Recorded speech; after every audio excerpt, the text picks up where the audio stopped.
that existence, the physical universe, is basically playful. There is no necessity for it whatsoever. It isn't going anywhere. That is to say, it doesn't have some destination that it ought to arrive at. But that it is best understood by analogy with music. Because music, as an art form, is essentially playful. We say you play the piano. You don't work the piano. Why? Music differs from, say, travel. When you travel, you are trying to get somewhere. In music, though, one doesn't make the end of a composition the point of the composition. If that were so, the best conductors would be those who played fastest. And there would be composers who wrote only finales. People go to a concert just to hear one crashing chord, because that's the end. Same way in dancing. You don't aim at a particular spot in the room. That's where you should arrive. The whole point of the dancing is the dance. Now, but we don't see that as something brought by our education into our everyday conduct. We've got a system of schooling which gives a completely different impression. It's all graded. And what we do is we put the child into the corridor of this grade system with a kind of, come on, kitty, kitty, kitty.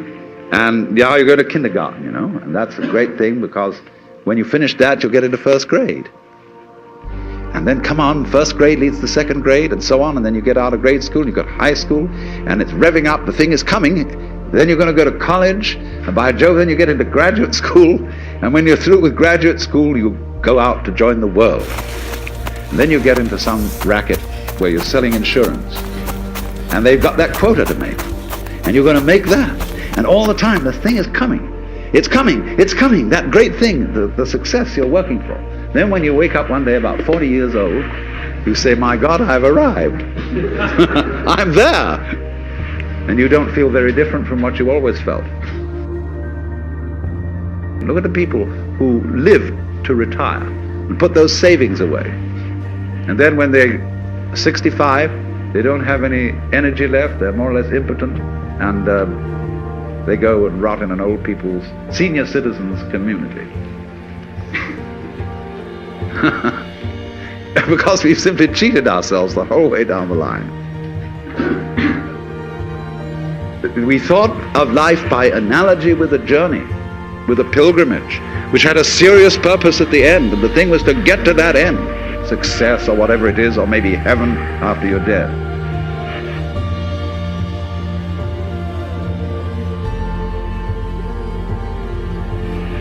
But we missed the point the whole way along.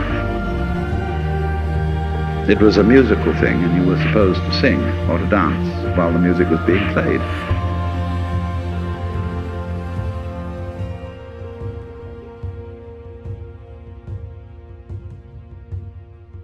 You taught me the courage of stars before you left. How light carries on endlessly, even after death. The shortness of breath, I'll explain the infinite.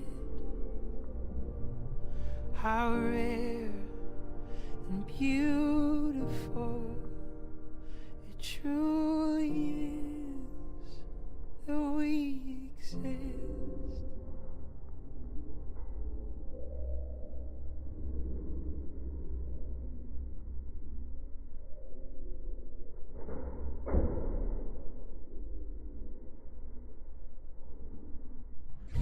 Change here for the F line.